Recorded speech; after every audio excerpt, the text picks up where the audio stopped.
ਗੁਰੂ ਸਵਾਰੀ ਸਾਧ ਸੰਗਤ ਜੀ, ਕੱਲ ਤੱਕ ਸਤਿਗੁਰੂ ਜੀ ਦੀ ਮਹਾਨ ਬਖਸ਼ਿਸ਼ ਰਹਿਮਤ ਕਿਰਪਾਲਤਾ ਨਾਲ ਅਸਾਂ ਸਾਰਿਆਂ ਨੇ ਸ਼ਾਂਤੀ ਦੇ ਪੁੰਜ, ਸ਼ਹੀਦਾਂ ਦੇ ਸਿਰਤਾਜ, ਬਾਣੀ ਕੇ ਬੋਹਿਤ, ਸਹਿਨਸ਼ੀਲਤਾ ਦੇ ਸਾਗਰ, ਸਰਬ ਸਾਂਝੀ ਵਾਲਦਾ ਦੀ ਮਹਾਨ ਜਾਗਦੀ ਤਸਵੀਰ ਧੰਨ ਗੁਰੂ ਅਰਜਨ ਸਾਹਿਬ ਜੀ ਦੀ ਪਵਿੱਤਰ ਰਚਨਾ ਤੋਂ ਬਖਸ਼ਿਸ਼ ਹੋਈ। ਸ੍ਰੀ ਸੁਖਮਨੀ ਸਾਹਿਬ ਜੀ ਦੀ ਪਵਿੱਤਰ ਬਾਣੀ ਦੀ 7ਵੀਂ ਅਸ਼ਟਪਦੀ ਦੇ ਪਹਿਲੇ ਪਦੇ ਤੱਕ ਦੀ ਉਚਾਰਨ ਤੇ ਵਿਚਾਰ ਦੀ ਸਾਂਝ ਕੀਤੀ ਸੀ।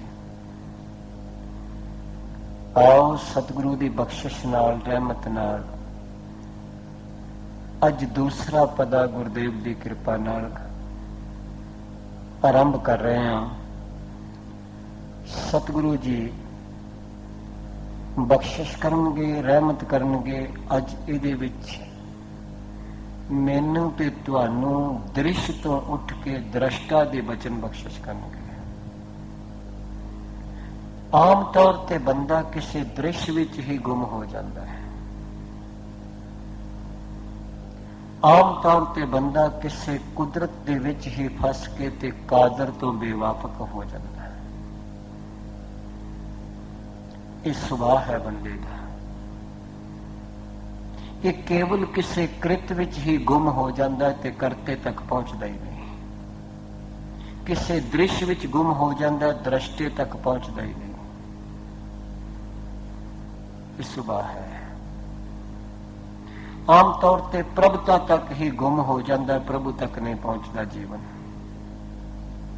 ਜਾਂ ਕਿਤੇ ਸਤਾ ਵਿੱਚ ਗੁੰਮ ਹੋ ਜਾਂਦਾ, ਸਤ ਤੱਕ ਨਹੀਂ ਪਹੁੰਚਦਾ ਜੀਵਨ। ਜਾਂ ਕਿਤੇ ਰੰਗ ਰੂਪ ਆਕਾਰ ਵਿੱਚ ਹੀ ਗੁੰਮ ਹੋ ਜਾਂਦਾ, ਨਿਰੰਕਾਰ ਤੱਕ ਨਹੀਂ ਪਹੁੰਚਦਾ ਜੀਵਨ। ਪਰ ਜੀਵਨ ਦਾ ਜੋ ਲਕਸ਼ ਹੈ ਕੇਵਲ ਇੱਥੋਂ ਤੱਕ ਨਹੀਂ ਹੈ। ਕਿਉਂ ਨਹੀਂ ਪਹੁੰਚਦਾ? ਇਸ ਦਾ ਕਾਰਨ ਕੇਵਲ ਇੱਕੋ ਹੀ ਹੈ, ਕਿਉਂਕਿ ਇਸ ਦਾ ਮੇਲ ਜੋਲ, ਸਤਸੰਗਤ, ਭਾਈਚਾਰਾ ਉਹਨਾਂ ਨਾਲ ਜਿਹੜੇ ਆਪ ਉੱਥੋਂ ਤੱਕ ਫਸੇ ਨੇ। ਕੇਵਲ ਇਹੀ ਕਾਰਨ ਹੈ। ਤਾਂ ਗੁਰੂ ਸਾਹਿਬ ਨੇ ਬਖਸ਼ਿਸ਼ ਕੀਤਾ ਬਾਣੀ ਚ, ਨਾਨਕ ਕੱਚੜੀਆਂ ਸਿਉ ਤੋੜ, ਢੂੰਡ ਸੱਜਣ ਸੰਤ ਪੱਕਿਆਂ, ਉਹ ਜੀਵਨ ਦੇ ਵਿਛੜੈ, ਉਹ ਮੋਇਆ ਨਾ ਜਾਹੀਂ ਛੋੜ। ਮੁਸ਼ਕਲ ਇਹ ਹੈ, ਇਹ ਉਹਨਾਂ ਨਾਲ ਦੋਸਤੀ ਕਰ ਬੈਠਾ ਜਿਹੜੇ ਕੇਵਲ ਤੇ ਕੇਵਲ ਆਪ ਉਸ ਦਾਇਰੇ ਵਿੱਚ ਫਸੇ ਨੇ। ਬਸ ਕੇਵਲ ਆਪ ਹੀ ਉਹਨਾਂ ਨਾਲ ਦੋਸਤੀ ਕਰ ਬੈਠਾ ਜਿਹੜਾ ਕੋਲੂ ਦਾ ਬੈਲ ਹੈ। ਤੇ ਕੋਲੂ ਦਾ ਬੈਲ ਸਾਰੀ ਦਿਹਾੜੀ ਸਫ਼ਰ ਤੇ ਕਰਦਾ ਬਹੁਤ ਜ਼ਿਆਦਾ, ਪਰ ਉਹਨੂੰ ਪੁੱਛੀਏ ਹੈ ਤੇ ਉੱਥੇ ਖੜਾ। ਇਹ ਨਹੀਂ ਕਹਿ ਸਕਦੇ ਉਹ ਟੁਰਿਆ ਨਹੀਂ, ਟੁਰਿਆ ਵੀ ਬਹੁਤ ਹੈ, ਥਕਾਵਟ ਵੀ ਹੋਈ ਹੈ, ਪਰ ਕੇਵਲ ਉਸ ਸਰਕਲ ਦੇ ਵਿੱਚ ਹੀ, ਉੱਥੇ ਹੀ ਹੈ। ਕੁਝ ਐਸਾ ਲੱਗਦਾ ਬੰਦੇ ਦਾ ਜੀਵਨ ਵੀ ਸਵੇਰ ਤੋਂ ਲੈ ਕੇ ਸ਼ਾਮ ਤੱਕ ਥੱਕ ਜਾਂਦਾ ਹੈ, ਟੁੱਟ ਜਾਂਦਾ ਹੈ, ਪਰ ਅਚੀਵਮੈਂਟ ਕੁਝ ਵੀ ਨਹੀਂ, ਖੇੜਾ ਕੁਝ ਵੀ ਨਹੀਂ। ਉਹ ਗੁਰੂ ਸਾਹਿਬ ਬਖਸ਼ਿਸ਼ ਕਰਨਗੇ ਅੱਜ ਦੇ ਇਹਨਾਂ ਪਦਿਆਂ ਵਿੱਚ। ਮੈਨੂੰ ਅਤੇ ਤੁਹਾਨੂੰ ਕਹਿਣਗੇ, ਮੈਂ ਬੇਨਤੀ ਕਰ ਦੇਣਾ ਚਾਹਨਾ, ਹਾਸ ਰਸ ਦੀ ਗੱਲ ਹੈ, ਵੈਸੇ ਪਰਮਾਰਥ ਲੱਭਦਾ ਉਹਦੇ ਵਿੱਚ। ਕਹਿੰਦੇ ਨੇ ਕੁਝ ਬੰਦੇ ਜਿਨ੍ਹਾਂ ਨੇ ਕੁਝ ਸ਼ਰਾਬ ਪੀਤੀ ਹੋਈ ਸੀ, ਸਟੇਸ਼ਨ ਤੇ ਉਤਰ ਕੇ ਟੈਕਸੀ ਕਰਨ ਲੱਗੇ ਤੇ ਟੈਕਸੀ ਵਾਲੇ ਨੂੰ ਕਹਿਣ ਲੱਗੇ ਅਸੀਂ ਸਟੇਸ਼ਨ ਤੇ ਜਾਣਾ ਹੈ।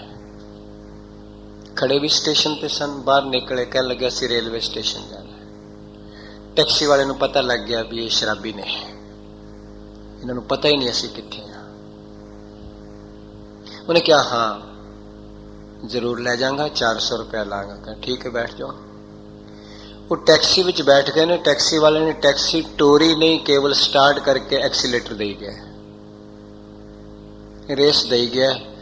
ਤੇ ਅੱਧੇ ਕੁ ਘੰਟੇ ਬਾਅਦ ਰੇਸ ਦੇ ਕੇ ਐਕਸੀਲੇਟਰ ਬੰਦ ਕਰਕੇ ਤੇ ਕਹਿਣ ਲੱਗਾ ਬੂਹਾ ਖੋਲ ਕੇ ਸਟੇਸ਼ਨ ਆ ਗਿਆ, ਲਿਆਓ ਪੈਸੇ ਦਿਓ। ਉਹਨਾਂ ਨੇ 400 रुपया ਦਿੱਤਾ ਤੇ ਜਾਂਦੀ ਵਾਰੀ ਆਖਿਆ ਇੰਨੀ ਗੱਡੀ ਤੇਜ਼ ਨਾ ਚਲਾਇਆ ਕਰ। ਯਾਦ ਰੱਖਣਾ ਬਸ ਇਹੀ ਹਾਲਤ ਹੈ ਮੇਰੇ ਵਰਗਿਆਂ ਦੇ ਜੀਵਨ ਦੀ। ਸ਼ਰਾਬ ਦਾ ਨਸ਼ਾ 2, 4, 5 ਘੰਟੇ ਭੁਲੇਖਾ ਪਾਉਂਦਾ ਹੈ, ਪਰ ਅਗਿਆਨਤਾ ਦਾ ਨਸ਼ਾ ਤੇ ਸਾਰੀ ਉਮਰ ਹੀ ਹੋਸ਼ ਨਹੀਂ ਆਉਣ ਦਿੰਦਾ।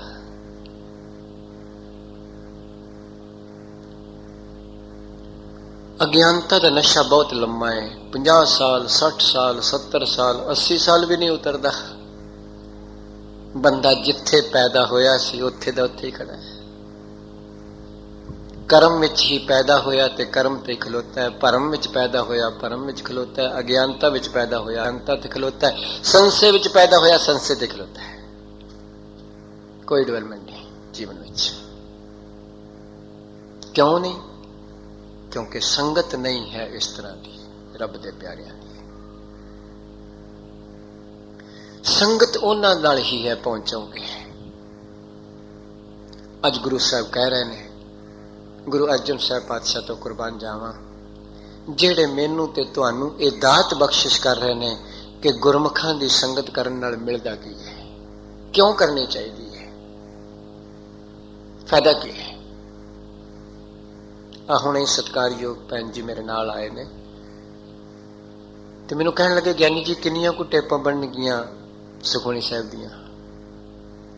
मैं क्या हिरदे रूपी जिप इन्नी लम्मी है जिन्ना मर्जी ज्ञान विच पा लो, ये बैग भरदा ही नहीं। बाकी दे बैगां विच कोई समान आउंदा उस तो बाद कदे बस होण नहीं आया सीगा।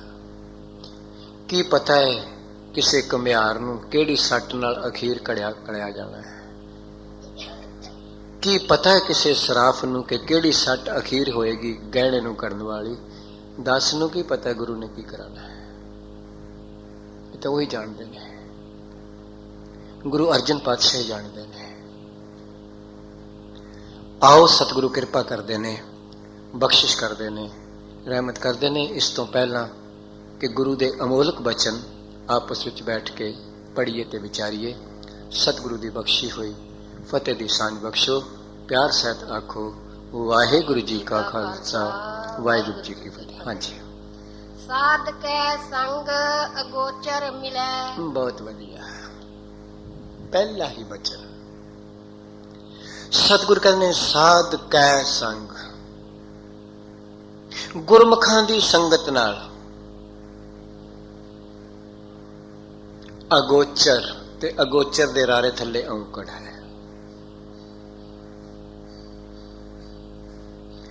बहुत डूंगी गल कर दी सतगुरु ने।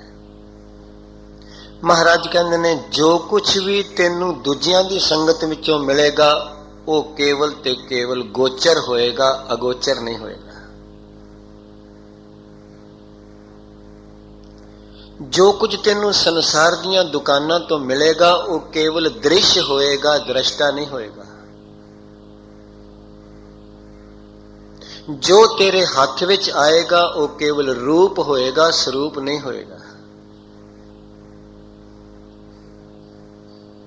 जो तेरे हाथ विच आएगा, गिनती विच आएगा, मिणती विच आएगा, याद रखी वो गमता तक होएगा, अगम नहीं होएगा। क्योंकि श्लोक शुरू इत्थों होया है, अगम अगाध पार ब्रह्म सोए।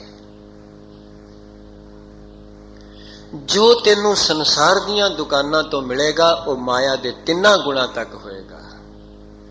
रजोगुणी तक होएगा, तमोगुणी तक होएगा, सतोगुणी तक होएगा। याद रखें चौथा पद तुरिया पद नहीं होएगा। सतगुरु कह रहे हैं,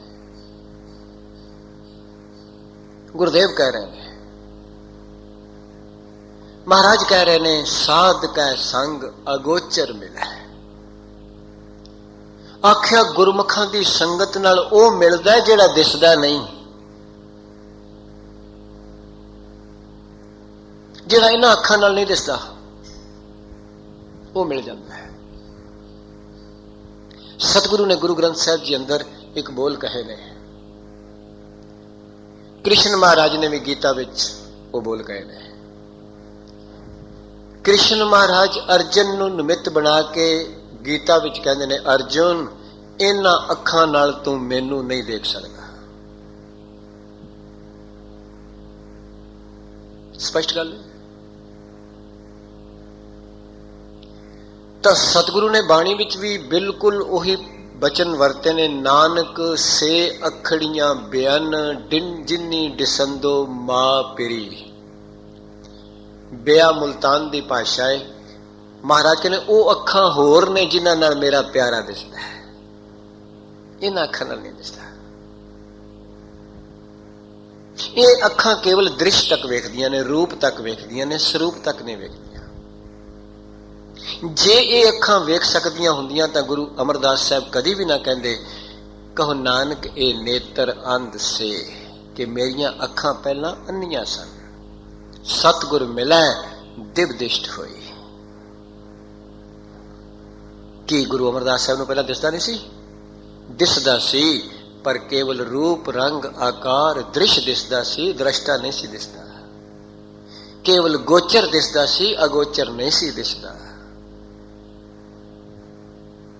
ਬੜੀ ਬਖਸ਼ਿਸ਼ ਕਰਕੇ ਸਤਿਗੁਰੂ ਕਹਿ ਰਹੇ ਨੇ, ਮਾਰੇ ਗਏ ਸੰਸਾਰ ਵਿੱਚ ਜਿਹਦੇ ਨਾਲ ਵੀ ਤੂੰ ਸੰਗਤ ਕਰੇਗਾ, ਜਿਹਦੇ ਨਾਲ ਭਾਈਚਾਰਾ ਕਰੇਗਾ, ਮੇਲ ਮੁਲਾਕਾਤ ਕਰੇਗਾ, ਉਹ ਤੈਨੂੰ ਕੇਵਲ ਰੂਪ ਵਿਖਾ ਸਕੇਗਾ, ਰੰਗ ਵਿਖਾ ਸਕੇਗਾ, ਆਕਾਰ ਵਿਖਾ ਸਕੇਗਾ, ਸਰੂਪ ਦਾ ਅਨੁਭਵ ਨਹੀਂ ਕਰਾ ਸਕੇਗਾ। ਤੈਨੂੰ ਕੇਵਲ ਸਰੀਰ ਦਾ ਗਿਆਨ ਤੇ ਦੇ ਦੇਗਾ, ਪਰ ਆਤਮਿਕ ਗਿਆਨ ਨਹੀਂ ਦੇ ਸਕੇਗਾ। ਆ ਜਿੰਨੇ ਸੰਸਾਰ ਦੇ ਬਾਜ਼ਾਰ ਨੇ, ਜਿੰਨੇ ਸੰਸਾਰ ਦੀਆਂ ਪੜ੍ਹਾਈਆਂ ਨੇ, ਸਭ ਸਰੀਰ ਤੱਕ ਨੇ, ਰੂਪ ਰੰਗ ਆਕਾਰ ਤੱਕ ਨੇ। ਪਰ ਸਤਿਗੁਰੂ ਕਹਿ ਰਹੇ ਨੇ, ਸਾਧ ਕੈ ਸੰਗ, ਗੁਰਮੁਖਾਂ ਦੀ ਸੰਗਤ ਕਰਕੇ ਅਗੋਚਰ ਮਿਲੈ। ਅਗੋਚਰ ਦਾ ਮਤਲਬ ਹੈ ਜਿਹੜਾ ਇਸ ਮਨ ਬੁੱਧੀ ਦੇ ਇੰਦਰੀਆਂ ਤੋਂ ਪਰੇ ਵਸਦਾ ਹੈ, ਜਿਹੜਾ ਰੂਪ ਰੰਗ ਆਕਾਰ ਤੋਂ ਪਰੇ ਵਸਦਾ ਹੈ, ਜਿਹੜਾ ਵਸਦਾ ਤੇ ਆਪਣੀ ਕੁਦਰਤ ਵਿੱਚ, ਪਰ ਵੇਖਦਾ ਅਨੁਭਵਾਂ ਦੀ ਅੱਖਾਂ ਨਾਲ ਦਿਸਦਾ ਹੈ, ਉਹ ਮਿਲ ਜਾਏਗਾ, ਉਸ ਦੀ ਪਹਿਚਾਨ ਹੋ ਜਾਏਗੀ। ਤੁਸੀਂ ਆਪਣੇ ਅੰਦਰ ਝਾਤੀ ਮਾਰੋ, ਮੈਂ ਆਪਣੇ ਅੰਦਰ ਝਾਤੀ ਮਾਰਾਂ, ਹੈ ਕੋਈ ਮੇਰੇ ਤੁਹਾਡੇ ਅੰਦਰ ਸਾਰੇ ਸੰਕਲਪਾਂ ਨੂੰ ਵੇਖਣ ਵਾਲਾ? ਹੈ ਕੋਈ ਅੰਦਰੋਂ ਆਵਾਜ਼ ਦਾ, ਪ੍ਰੇਰਨਾ ਦਾ ਸਰੋਤ, ਗਲਤ ਤੇ ਠੀਕ ਦਾ ਫੈਸਲਾ ਕਰਨ ਵਾਲਾ? ਤੇ ਉਹ ਕਦੋਂ ਮਿਲਦਾ ਹੈ? ਕੇਵਲ ਗੁਰਮੁਖਾਂ ਦੀ ਸੰਗਤ ਵਿੱਚ। ਅੱਗੇ ਪਿੱਛੇ ਉਸ ਦੀ ਆਵਾਜ਼ ਆਉਂਦੀ ਹੈ, ਪਰ ਬਾਹਰ ਦਾ ਰੌਲਾ ਇੰਨਾ ਬੰਦਾ ਦਬਾ ਦਿੰਦਾ ਉਸ ਆਵਾਜ਼ ਨੂੰ। ਆਵਾਜ਼ ਤੇ ਹੈ, ਪਰ ਅਸੀਂ ਉਸ ਆਵਾਜ਼ ਨੂੰ ਦਬਾ ਦਿੰਦੇ ਹਾਂ, ਜਾਂ ਹੋਰ ਕਈ ਕਿਸਮ ਦੀਆਂ ਕਲਾਸਾਂ ਲਾ ਕੇ ਕਹਿ ਦਿੰਦੇ ਨਹੀਂ, ਇਸ ਤਰ੍ਹਾਂ ਵੀ ਤੇ ਹੋ ਸਕਦਾ ਹੈ, ਇਸ ਤਰ੍ਹਾਂ ਵੀ ਤੇ ਹੋ ਸਕਦਾ ਹੈ।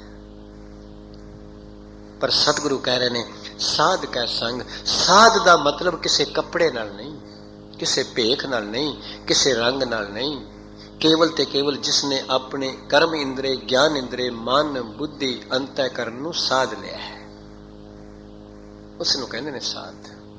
ਸਤਿਗੁਰੂ ਨੇ ਸਾਧ ਦੀ ਪਰਿਭਾਸ਼ਾ ਗੁਰੂ ਗ੍ਰੰਥ ਸਾਹਿਬ ਲਿਖੀ, ਸਾਧ ਨਾਮ ਨਿਰਮਲਤਾ ਕੇ ਕਰਮ। ਜਿਹਦੇ ਕਰਮਾਂ ਵਿੱਚੋਂ ਮੈਲ ਨਿਕਲ ਚੁੱਕੀ ਹੈ ਉਹ ਸਾਧ ਹੈ। ਜਿਸ ਦੇ ਇੰਦਰੀਆਂ ਵਿੱਚੋਂ ਮੈਲ ਨਿਕਲ ਚੁੱਕੀ ਹੈ ਉਹ ਸਾਧ ਹੈ। ਜਿਸ ਦੇ ਇੱਕ ਇੱਕ ਇੰਦਰੀ ਵਿੱਚੋਂ ਸੰਸਾਰ ਦੇ ਵਿਸ਼ੇ ਰਸਾਂ ਦੀ ਪਕੜ ਨਿਕਲ ਚੁੱਕੀ ਹੈ ਉਹ ਸਾਧ ਹੈ। ਜਿਸ ਦੀ ਜ਼ੁਬਾਨ ਰਸ ਨੂੰ ਨਹੀਂ ਖਿੱਚ ਰਹੀ, ਰਸ ਨਹੀਂ ਖਿੱਚ ਰਹੀ, ਬਸ ਉਹ ਸਾਧ ਹੈ। ਜਿਸ ਦੀਆਂ ਅੱਖਾਂ ਰੂਪ ਨਹੀਂ ਖਿੱਚ ਰਹੀਆਂ ਉਹ ਸਾਧ ਹੈ। ਜਿਸ ਦੇ ਕੰਨ ਮਾੜਾ ਨਾਦ ਨਹੀਂ ਖਿੱਚ ਰਹੇ ਉਹ ਸਾਧ ਹੈ। ਜਿਸ ਦੇ ਹੱਥ ਕਿਸੇ ਮਾੜੀ ਚੀਜ਼ ਨੂੰ ਨਹੀਂ ਖਿੱਚ ਰਹੇ ਉਹ ਸਾਧ ਹੈ। ਜਿਸ ਦੇ ਪੈਰ ਕਿਸੇ ਮਾੜੀ ਥਾਂ ਦੀ ਪਕੜ ਵਿੱਚ ਨਹੀਂ ਆ ਰਹੇ ਉਹ ਸਾਧ ਹੈ। ਆ ਮੈਂ ਥੱਲੇ ਗੁਰੂ ਦੀ ਕਿਰਪਾ ਨਾਲ ਸਤਿਗੁਰੂ ਦੇ ਪਵਿੱਤਰ ਲੰਗਰ ਵਿੱਚ ਜਦੋਂ ਗੁਰੂ ਦਾ ਬਖਸ਼ਿਆ ਲੰਗਰ ਛਕ ਰਿਹਾ ਸਾਂ ਤੇ ਉਦੋਂ ਹੀ ਮੈਂ ਬੇਨਤੀ ਕਰ ਰਿਹਾ ਸਾਂ, ਯਾਦ ਰੱਖਣਾ ਕਹਿਣ ਨੂੰ ਹੁੰਦਾ ਅਸੀਂ ਸੇਵਾ ਕਰ ਰਹੇ ਹਾਂ। ਸੇਵਾ ਉਦੋਂ ਸ਼ੁਰੂ ਹੁੰਦੀ ਹੈ ਜਦੋਂ ਸਵਾਰਥ ਅੰਦਰੋਂ ਮੁੱਕਦਾ ਹੈ। ਜਿੰਨਾ ਚਿਰ ਅੰਦਰ ਸਵਾਰਥ ਹੈ ਉਨਾ ਚਿਰ ਸੇਵਾ ਨਹੀਂ ਹੋ ਸਕਦੀ, ਭਾਵੇਂ ਉਹ ਕਿਸੇ ਕਿਸਮ ਦਾ ਵੀ ਹੋ, ਉਹ ਸੇਵਾ ਨਹੀਂ ਹੈ। ਜੇਕਰ ਜ਼ੁਬਾਨ ਵੀ ਇਸ ਰਸਤੇ ਖੜੀ ਹੈ, ਫਲਾਣੇ ਨੇ 3-4 ਸਬਜ਼ੀਆਂ ਨਾਲ ਰੋਟੀ ਖਵਾਈ ਹੈ ਤੇ ਫਰੂਟ ਕਰੀਮ ਵੀ ਖਵਾਈ ਹੈ ਤੇ ਉਸਨੇ ਤੇ ਇੱਕ ਸਬਜ਼ੀ ਨਾਲ ਹੀ ਖਵਾ ਦਿੱਤੀ ਹੈ, ਤੇ ਹਾਲੀ ਇਹ ਵੀ ਜੇਕਰ ਅੰਦਰ ਸਵਾਰਥ ਹੈ ਤੇ ਫਿਰ ਸੇਵਾ ਕਿਸ ਗੱਲ ਦੀ ਹੈ? ਉਹ ਮੈਨੂੰ ਵੱਡੀ ਮੋਟਰ ਤੇ ਲੈ ਗਿਆ ਤੇ ਉਹ ਮੋਟਰਸਾਈਕਲ ਤੇ ਲੈ ਗਿਆ, ਜੇ ਹਾਲੀ ਇਹ ਵੀ ਸਵਾਰਥ ਹੈ ਤੇ ਫਿਰ ਕੀ ਹੈ? ਗੁਰੂ ਦਇਆ ਕਰੇ, ਪਾਤਸ਼ਾਹ ਬਖਸ਼ਿਸ਼ ਕਰਨ। ਸਵਾਰਥ ਮੁੱਕੇਗਾ ਤੇ ਸੇਵਾ ਸ਼ੁਰੂ ਹੋਏਗੀ। ਲੋਭ ਮੁੱਕਦਾ ਏ ਤੇ ਤਿਆਗ ਸ਼ੁਰੂ ਹੁੰਦਾ ਹੈ। ਹਨੇਰਾ ਮੁੱਕਦਾ ਏ ਤੇ ਚਾਨਣ ਸ਼ੁਰੂ ਹੁੰਦਾ ਹੈ। ਇਸ ਵਾਸਤੇ ਗੁਰਦੇਵ ਕਹਿ ਰਹੇ ਨੇ, ਬਖਸ਼ਿਸ਼ ਕਰ ਰਹੇ ਨੇ, ਰਹਿਮਤ ਕਰ ਰਹੇ ਨੇ, ਸਤਿਗੁਰੂ ਦੇ ਪਹਿਲੇ ਬਚਨ ਸਾਧ ਕੈ ਸੰਗ। ਆਖਿਆ ਗੁਰਮੁਖਾਂ ਦੀ ਸੰਗਤ ਕਰਨ ਨਾਲ ਅਗੋਚਰ ਮਿਲ ਪੈਂਦਾ, ਜਿਹੜਾ ਦਿਸਦਾ ਵੀ ਨਹੀਂ ਉਹ ਵੀ ਮਿਲ ਪੈਂਦਾ ਹੈ। ਜਿਹੜਾ ਰੂਪ ਰੰਗ ਰੇਖ ਤੋਂ ਪਰੇ ਵੇ, रूप न रेख न रंग किछ त्रै गुण ते प्रभ भिन्न तिसै बुझाए नानका जिस होवै सो प्रसन्न। वो बुझ लेंदा उसनूं, वो है अगोचर, वो है अगम, वो है अपार, वो है बेअंत, वो है सहभंग, वो मिल पैंदा है। मैं अज थल्ले ही तुहाडी बख्शिश नाल नौजवान बच्चा एक दास दे करनाल दे बिल्कुल नालों आया, कुछ थोड़ा चिर सतगुर दी वडियाई, गुरु दी दीक्षा शिक्षा उसने मेरे को प्राप्त की थी। ते मैं उसनों भी कह रहा सा कि मैनू ते महापुरुषों ने इको ही बचन आख्या सी, बेटा आत्मा तो थल्ले कथन करना ते आत्मक ज्ञान तो थल्ले सुनना दोवें ही गुनाह ने। इस करके कोई इतिहास की वाकफियत नहीं, कोई बहुता पता नहीं मैनू। इको ही बचन उन्होंने जिंदगी च आख्या सी कि हमेशा आत्मक ज्ञान तो थल्ले सुनना भी गुनाह है ते आत्मक ज्ञान तो थल्ले बोलना भी गुनाह है। तो गुरु साहब कह रहे ने, बख्शिश कर रहे ने, महाराज कहने साध कै संग अगोचर मिला है। आख्या गुरमुखां दी संगत विच जाके वो मिल जाता है, वो लभ जाता है, उसका पता चल जाता है जेड़ा दृश्य तो परे वे, माया के तिना गुणा तो भी परे वे, रूप रंग आकार तो भी परे वे। वो होर किधरों नहीं मिलता, वो संसार दियां स्कूलों दियां पढ़ाइयां तो नहीं जो मिलता, वो संसार के शोरूमां चों भी नहीं मिलता, केवल गुरमुखां दी संगत विचों मिलता है। हाँ जी, करो कृपा। साध के संग सदा पर फुलै। साध सतगुरु कहते हैं गुरमुखां दी संगत करन नाल सदा पर फुल्ला है। ते आप जी नूं पता होना चाहिए किसे बनस्पति ते जदों फुल आउंदे ने, इस गल दा प्रतीक हुंदा है कि हुण फल दे करीब आ गई है। ते गुरु साहब भी कह रहे हैं सदा पर फुल्ला है, सदा प्रफुल्लत रहना है। हर वेले 24 घंटे दैवी गुणा नाल हर वक्त प्रफुल्लत रहता है बूटा, जेड़ा गुरमुखां की संगत करता है। हर वेले सतगुरु ने बाणी च एक वचन कहे ने, कर्म पेड़ शाखा हरी धर्म फुल फल ज्ञान। पेड़ कहते ने प्लांट नूं, पेड़े नूं। कर्म रूपी बूटा उगदा है, इहदे विचों टाहणियां निकलदियां ने, शाखा निकलदियां ने। सत संतोख धर्म दया सुच ये टाहणियां ने शुभ कर्म दियां। सतगुरु कहते हैं धर्म फुल, फिर इसनूं फुल आउंदे ने ते फुल्लां तो फिर ज्ञान रूपी फल बन जाता है। ते सतगुरु कहते हैं गुरमुखां दी संगत करन नाल हर वेले दैवी गुणा नाल प्रफुल्लित रहिंदा जी, हर वक्त सदा प्रफुल्लित है, हर वक्त मिठत नाल भरिया रहेगा,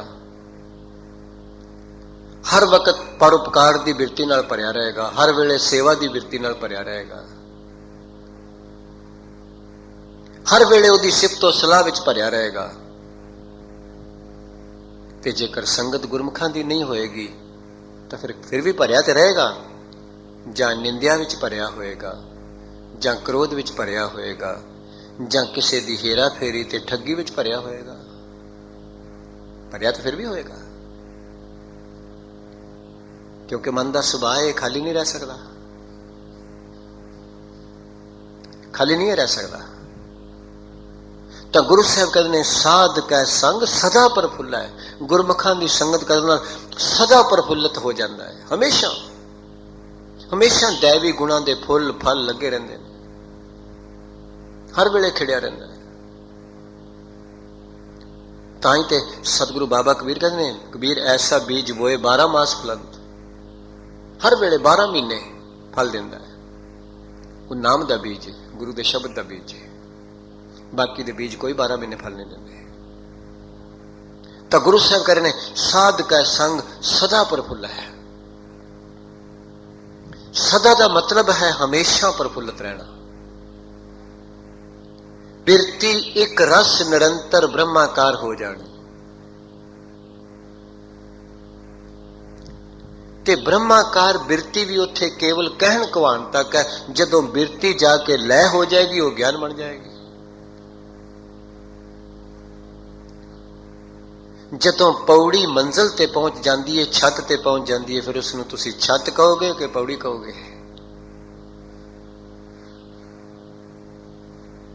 तो सतगुरु कह रहे ने, बख्शिश कर रहे ने, महाराज कहने साध का संग सदा प्रफुल्ल है। आख्या गुरमुखां की संगत विच हमेशा फिर दैवी गुण ही उसके अंदर फुलते हैं। ऐसे संकल्प उठते ने किसी दे भले दे। हर वक्त उन्हां संकल्पां विच फिर कोई तरेड़ नहीं, उहदे नालों वखेवा नहीं। ऐसे संकल्प उसके अंदर प्रफुल्लित होंदे ने।